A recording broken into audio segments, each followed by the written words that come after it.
ვიგუდებით, იქნებ სასტრაფოს დაუძახოთ, ჰაერი არ არის. ადამიანები არ ხართ?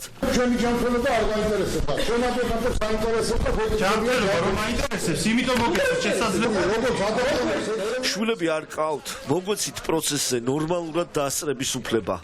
გვაწვალებენ, ნერვებს გვიშლიან, მღლიან, ცხოველები ხომ არ ვართ. გუშინდელი სასამართლო პროცესი რაღაც გაგებით იყო კიდეც სიმბოლო იმ ყველა პროცესისა, რომელიც ივანიშვილების ქვეყანაში კარგა ხანია ტარდება. უჰაერობა, ტოტალური კლაუსტროფობიის შეგრძნება, სადაც ციხეშიც და ციხის გარეთაც ჰაერი არ ყოფნის.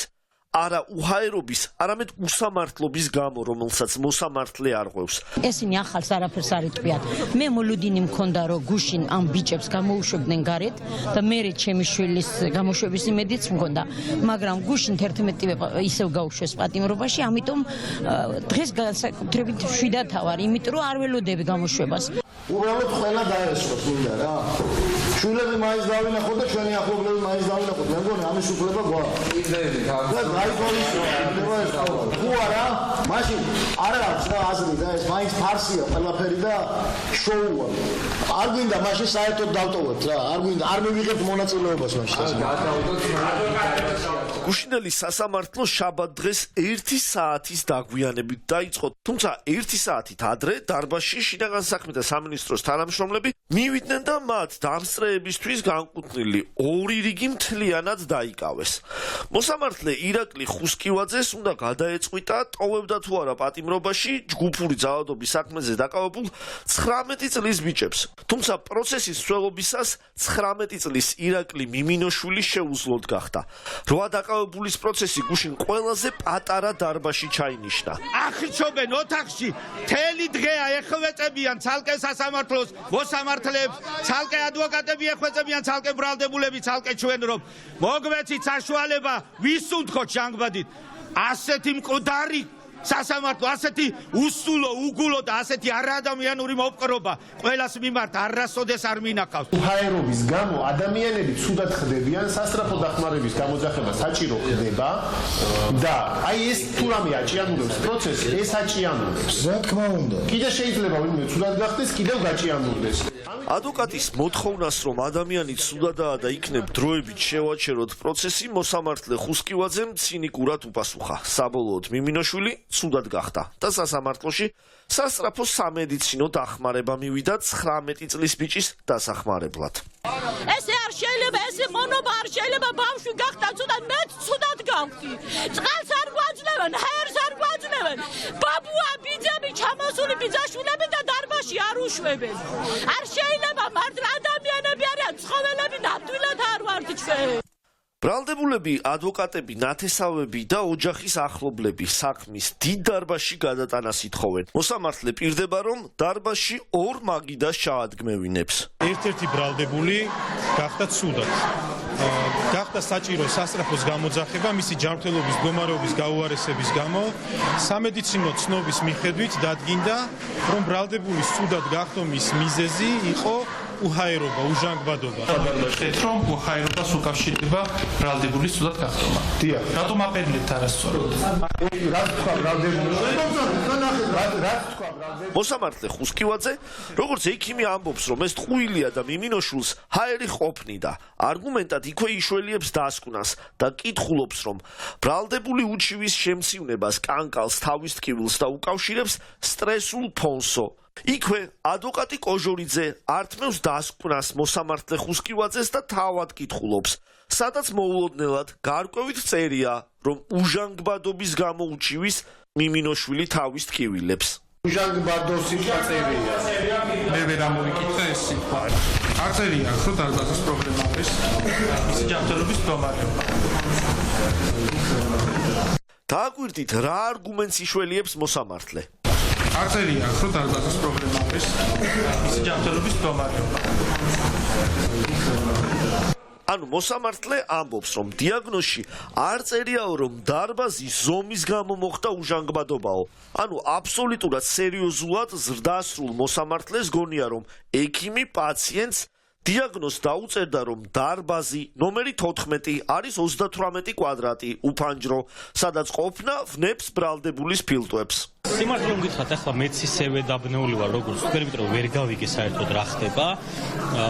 ბატონი ხუსკევაძის მიერ ჩატარებული პროცესი როგორ გამოიყურება დღეს ყველამ ნახა. მასაუც ელემენტარული უნარი არა აქვს საპროცესო კოდექსის მიხვეს და პროცესი წარმართოს და მართოს. საბოლოოდ ბრალდებულებმა თვითონვე დააფიქსირეს, რომ აღარ სურდათ ასეთ პირობებში პროცესის გაგრძელება, რაც მოსამართლესაც განუცხადეს. მოთათბირების შემდეგ ადვოკატებმა ღირსების შემლახავი გარემოს არგუმენტით სხდომის დატოვებაზე გააკეთეს განცხადება. დავტოვოთ რა. ერთი წუთით რა ეს მოწოდებები ახლა თქვენ თუ აქვს თქვენ გაბრძანდით და სხვა ესე იგი ფეხებზე კიდიათ მაპატიეთ ჩვენი მდგომარეობა საერთოდ რა. რაზეც მოსამართლე ხუსკივაძემ უპასუხა, რომ ვადაში ვარ შეზღუდული, ბევრი საქმეები მაქვს და ვერ გადავდებო. არ ვიზიარებ ამ სულას, გავაგრძელოთ გახილვა. ვადაში ვარ შეზღუდული, იცით, ვერც პროცესი ვერ გადავდებ და ეს ადამიანები სულად ხდებიან და ეს არ გაინტერესებს. პროცესს გავაგრძელებთ მაშინ, როცა იქნებოდა ამის ადამიანური პირობები და ბრალდებულები პროცესის ბოლომდე გონებას არ დაკარგავდნენ უღაერობისგან. განაცხადეს ადვოკატებმა. საბოლოოდ ყველა დარბაზგარეთ ტელეფონში გამოვიდა და პროცესი მათ გარეშე გაგრძელდა. ეხლა საჯაროდ ვაფიქსირებ, რომ დაცვის მხარეს მსურს პროცესში მონაწილეობა და მსურს არა ადამიანურ მოპყრობის ფარგლებში კი არა, ადამიანურ მოპყრობის ფარგლებში ჩატარდეს პროცესი და აქედან გამომდინარე აუცილებლად უნდა ჩაატაროს და უნდა ჩაატაროს ისეთ დარბაზში და ისეთ პირობებში, სადაც სასწრაფოს გამოძახება არ დაგჭირდება იმის გამო, რომ 21 წლამდე პირი ცუდად გახდა უჰაერობის გამო. ჩვენს გარეშე როგორც ჩანს გააგრძელებს სასამართლო, ანუ 12 საათი იმისთვის რომ განეხილოს, უბრალოდ იმ ნაწილზე მე ვხვდები რას გააკეთებს სასამართლო, ვისაც სავალდებულო დაცვა აქვს. თუმცა ტრაგიკომედია ამით არ სრულდება. პროკურორებმა ამაზე უკეთესი ჰაერი არსად გვინახავსო და 5 დაკავებულისთვის სახაზინო ადვოკატის სასწრაფოდ დანიშვნა მოითხოვეს. სანამ სახაზინო ადვოკატი გააღვიძეს, მოძებნეს და მოიყვანეს, 3 საათზე მეტი გავიდა. დილის 1 საათზე დაწყებული პროცესიდან საღამოს 6 საათი შესრულდა. უჰაერობაში დარჩენილი ბრალდებულები ელოდნენ სახაზინო ადვოკატს და საბოლოოდ ბადრაგიც დაიღალა და ისინი წაიყვანა. ახლა ვერ გეტყვით, ჟურნალისტებმა მითხრეს, რომ თითქოს შიგნით უთქვამს მოსამართლის დარბაზში, რომ შემოვიდნენ თუ უნდათო, მე ვერ წარმომიდგენია ასე ფუნქციონირება რაიმე სასამართლო დარბაზისა. და ისიც გიორგი მდინარაძე, სახაზინო ადვოკატი მოვიდა, მაგრამ გიორგიმ მე საქმეს არ ვიცნობ და რა ვქნაო. ცოტა ხანი იქით გადავალო, უკვე დავიწყე კითხვაო და ცოტაღა დამრჩაო. აი ძალიან ცოტაღა დამრჩა რა და უკვე ახლა მივდივარ, უკვე დავამთავრო რა, რომ რაც ჭირდება, რომ ეს ინფორმაცია მქონდეს საქმეში. ამ პროცესისთვის რაც ჭირდება. ეხება ამ მასალების გაცნობა. კი, არა მარტო ახლა თლიანად უკვე მე იქით ვიყავი 1 საათზე მეტი ვეცნობოდი უკვე და ძირითად მასალას ვიცნობ, მაგრამ კიდე რაღაცები ჭირდება. ადვოკატების კითხვაზე საქმის წარმოებისთვის ჰქონდა თუ არა ორდერი სახაზინო ადვოკატს, პასუხი იყო არა. მოსამართლეს ვთხოვე მეინახებინა ჩემთვის სახაზინო ადვოკატის ორდერი და მიუხედავად ამისა, რომ ადვოკატს ორდერი და მოწმობა არ ჰქონდა წარდგენილი, მოსამართლემ მიიჩნია აღნიშნული პიროვნება ადვოკატად, რაც ასევე საპროცესო კანონმდებლობის დარღვევა და შუამდგომლობაც კი დააყენებინა. ეს პირდაპირ მიუთითებს იმ გარემოებებს, რომ სასამართლო მიკერძოებულია, იმიტომ რომ პირდაპირ შავი თეთრზე წერია, რომ არ შეიძლება ადვოკატის საქმეში იყოს, თუ მას წარმოდგენილი არ აქვს ორდერი, არ აქვს წარმოდგენილი მოწმობა, პოზიცია არ აქვს შეთანხმებული. შესაძლოა გიორგი მდინარაძე მართლა კარგი ადამიანია, თუმცა სისტემა რომ ესეც სასაცილო სიტუაციაში ამყოფებს, ეს ცალკე ადამიანური ტრაგედია. საბოლოოდ სახაზინო ადვოკატმა გიორგი მდინარაძემ 3 საათი იკითხა, ისწავლა, მოვიდა, იქნებ ბრალდებულებს დამალაპარაკოთო, ბრალდებულები უკვე წავიყვანეთო, იყო პასუხი. საბოლოოდ სახაზინო ადვოკატმაც მსგავსი უსამართლობა მე არ მინახავსო. თვალით არ მაჩვენეს ვის ვიცავდი და რა უჭირდათო. და სასამართლომ პროკურატურის მოთხოვნა ბრალდებულების პატიმრობაში დატოვებასთან დაკავშირებით ასევე დააკმაყოფილაო.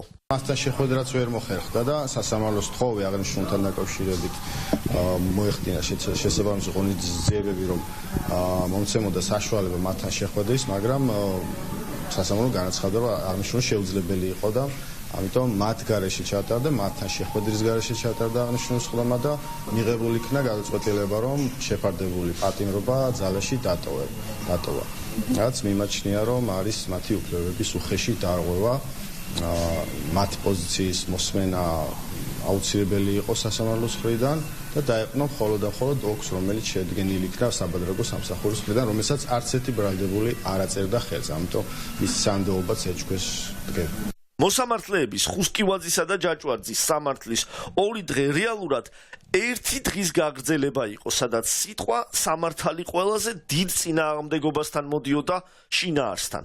ხუსკივაძის მსგავსად ანალოგიური იყო პროცესი წინა დღეს, როცა 10 იანვარს 11 პირის პატიმრობა გადაიხედა, მათ შორის იყო მსახიობი ანდრო ჭიჭინაძე, იუმორისტი ონისე ცხადაძე, სტუდენტი თორნიკე კიკნაძე. მოსამართლემ ქეთევან ჯაჭვაძემ ახალგაზრდები წინასწარ პატიმრობაში დატოვა. იგივე უთხრა მოსამართლე ირაკლი ხუსკივაძემაც 19, 20 და 21 წლის ბიჭებს, რომელთაც სისტემა 7 წლით ციხეებში გამოკეტვას უპირებს. ეს ყველაფერი იყო გუშინ. დღეს კი ივანიშვილის იგივე მოსამართლეები რესტორანში საქეიფოდ წავიდნენ. მდგომარეობაში როგორ გამოვიდა? გაგვესაუბრე. რატომ? ბეშინია? ბეშინია თუ რატო არ გამოვიდა? ბეშინია, ვის გაუგია?